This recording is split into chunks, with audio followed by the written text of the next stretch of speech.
Hello and welcome to Research Software Skills.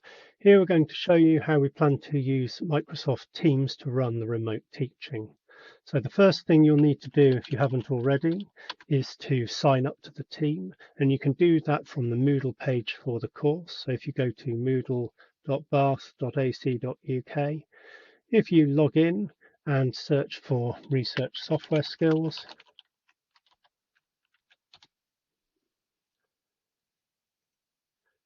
then that will bring up Research Software Skills as the first option. And here we have a new tab on remote learning explaining how it is that you go about joining the course. So instructions are to join the team using this code 4YLK6HK.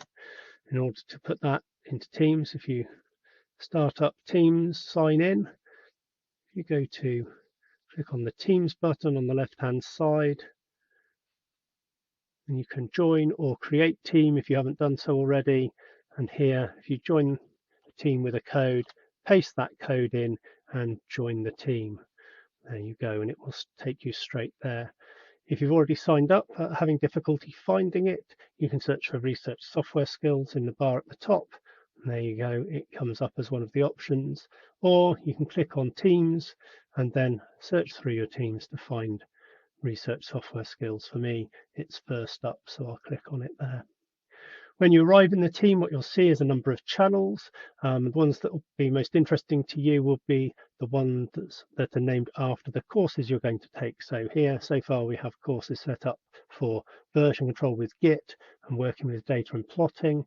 So if you click on the channel corresponding to the course that you want to take that's running that day, and inside there will be a meeting for you to join. So for the purposes of this, we're just running a demo which I've set up in this unhidden public test channel.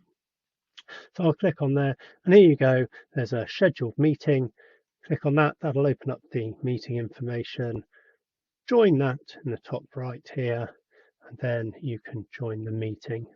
Now, by default, when you join the meeting, your camera and microphone will typically be off.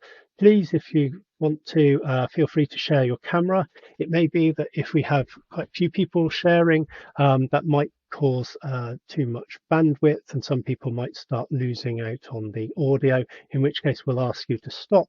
But if you are happy to have your camera on, it's useful for the presenter to know that there are people out there and that they can see you're paying attention and keenly following along with either the presentation or the material. By default, we will mute all participants, but it is possible to unmute yourself if you want to ask a question. If you're going to do that, we do ask first that you go to the chat. So here, if you click on the Show Conversation button, it brings up the chat on the right-hand side. And here you can ask a question. In particular, you can ask demonstrators for help by doing @demonstrator, and that will highlight your question to demonstrators. And if you're really keen to get my attention or whoever's leading, you can @presenter. For instance, if you're stuck and want to go back over something, you can @the presenter that way. Also, we'll be using the chat to ask regular instant feedback questions using Microsoft Forms or one of the other polling apps. So here, for instance, we've asked the question, are you all ready to continue? And then if you could click yes or no and submit your vote, it's easier for us to follow that along than having you all just messaging into the chat.